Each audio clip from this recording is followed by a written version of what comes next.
little fact about me, I absolutely love comic books. Now, one of my favorite comic book series of all time is actually Batman. If you pay close attention to the cabinet right here, it is filled to the brim full of Batman crap. Being the creative person that I am, I follow a lot of channels of other people that are creative. On that note, like and subscribe, do your boy a favor. One of the things that they created that I absolutely liked, and I thought, I could do that, was a book nook. Now, a book nook is meant to be a 3D glimpse into a scene of a whole new creative world amongst your books to add depth, character, and just awesomeness. And I thought, man, I need a book nook. I started scouring the web to see if there was any other book nooks out there that I could use as a base. And I found that, well, I didn't like any of them. So I made my own. And it sucked. Hey, what's up? I'm Fids. Now, when I first started digging deep into the idea of making the book nook, I started to make an image board. And, well, let me show you what that image board looks like. But this is a whole bunch of images to give me a bit of an idea of the inspiration behind my designs. And that way I can stay on topic when I'm doing the design work. This right here on the upper left-hand side is Cortlandt Street or Cortlandt Alley. It's a very, very famous, frequently filmed location in New York for all things alley imagery. If I could literally copy the structure of this space and then add my design elements on top of it, mission accomplished. I want a cross street, I want a back street, I want a building in the background, and then I want a building to the right and to the left. How hard can it be? And when I started to think about the overall aesthetics, I wanted it to be sort of a recreation of Crime Alley. Now, Crime Alley is very, very famous in the Batman universe for being the location where Bruce Wayne's parents, Thomas Wayne and Martha Wayne, ceased to exist. I have to word that gently, courtesy of YouTube. Hope it makes sense. But I started to take some more notes about design aesthetics of what I wanted the overall diorama book nook to look like. On the right hand side, you get a poor image, but it gives you an idea of what I was going for. So I want something really dark. I want something dingy and lived in, but I also want it to look like it's purposeful. A lot of the time you're going to get different light notes. So you've got some blue light, some warm light. You've got this shutter gate. You've also got the scalloped awning. A lot of really cool aesthetics there. Moving further down, we've then got some images of the Monarch Theatre. And I wanted to go with this Gothic aesthetic, but also have it be a little bit of a glimpse to grandiosity by making it lit up and give it this sort of octagonal awning and make it look like it's a heritage location that's being held alive in this city that's being run into the ground. I also wanted to have a lot of that 1970s New York building aesthetic. So if you look at the bottom here, we've got a couple of images of some random shop fronts and bars and corner buildings and delis and stuff like that. I wanted to take all those really cool design elements and start to plan out the basis of my book nook. Now, the first thing that I do once I start getting my reference images is I put pen to paper. This right here is my design notebook. I literally take it with me almost everywhere I go, along with a bunch of other books because that's how my brain functions.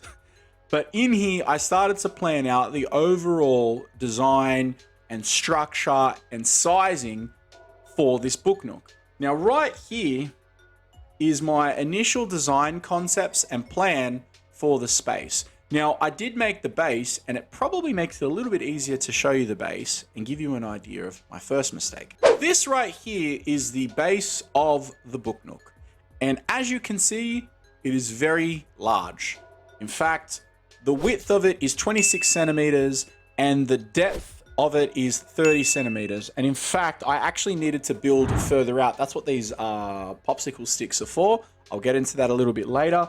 But this right here is way too wide. The other mistake that I made was the board that I bought. So this material right here, for people who make dioramas or model making or any of that sort of stuff, it's very familiar to you. This is called XPS foam.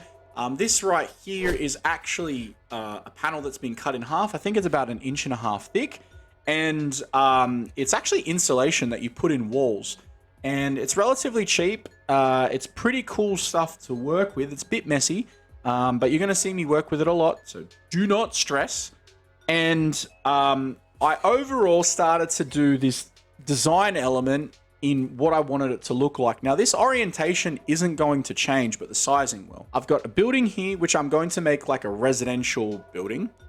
This building here in the right-hand side is actually going to be like a real dingy 1970s bar that is going to be the Iceberg Lounge. Now, besides the fact that it's called Crime Alley, I wanted it to have nods towards the Batman universe without it being like abruptly in your face. So I didn't want to have like a Batman signal somewhere or anything that was like super clearly identified to be Batman themed. Besides the size of this board, the mistake that I made was considering the fact that, well, I wanted originally to have a building here that would tuck in the Monarch Theatre. And this is meant to be a street. And I just built a building. And every building in front of it has a sidewalk. And I didn't plan for the sidewalk. So, and already this thing is huge. So mistakes were made and I want to correct it. This here is meant to be a little bit more of a Gothic reference by having those big arched windows. I didn't think about doing much more to this other than to add the protruding light board, in which case I wanted to actually light up. It's just going to be a new skill for me to learn. So have this section come out here, but I'm still going to show you a lot of the techniques anyway. So don't stress, you're still going to get an opportunity to see it. So this right here is the Monarch Theatre. I've also got a couple of building structures and brickwork sections here. So it's got like a little bit of a stoop stair that goes up to the front of it.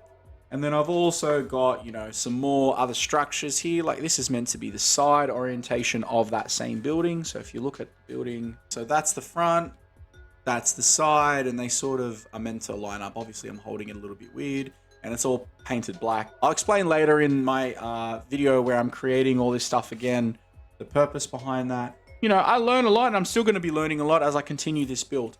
One of the mistakes that I also did make was the boarding that I bought itself. So this is about 1.5 inches thick, if I remember correctly. So it's a little bit over, it's about 3 centimeters thick. And I had to thin it out. And I don't have a hot wire cutter. So I actually use like a Stanley blade, like a box cutter, and swipe away, and then literally get to these little cruddy sections in there. And you can see like it's a little bit sort of wonky in sections, but the clean side is always the front and then the back side is the back, you know? So I'm not overall concerned with that. Now, as I said, I've made a lot of mistakes, but I'm looking to recreate this book nook in the best way forward and sort of take you guys through the journey of it. So that being said, this is the beginning of a brand new series I am calling Project Crime Alley. I hope you guys will stick it out with me as I go through the process. I am planning on making these videos a little bit similar to how I did the Ash Williams costume videos. If you've got any suggestions or ideas or other things that you'd like to see along with the process, make sure you jump in the comments and let me know.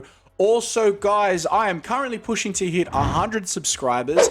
And if this is a video that is of interest for you, make sure you like and subscribe to help me hit that milestone. Also, to make sure that you stay in tune, you know, hit that notification bell so you can see when that video comes out. I've got a bunch of videos going on at the moment for this channel. I'm having a lot of fun and I'm hoping to do a lot more creative stuff.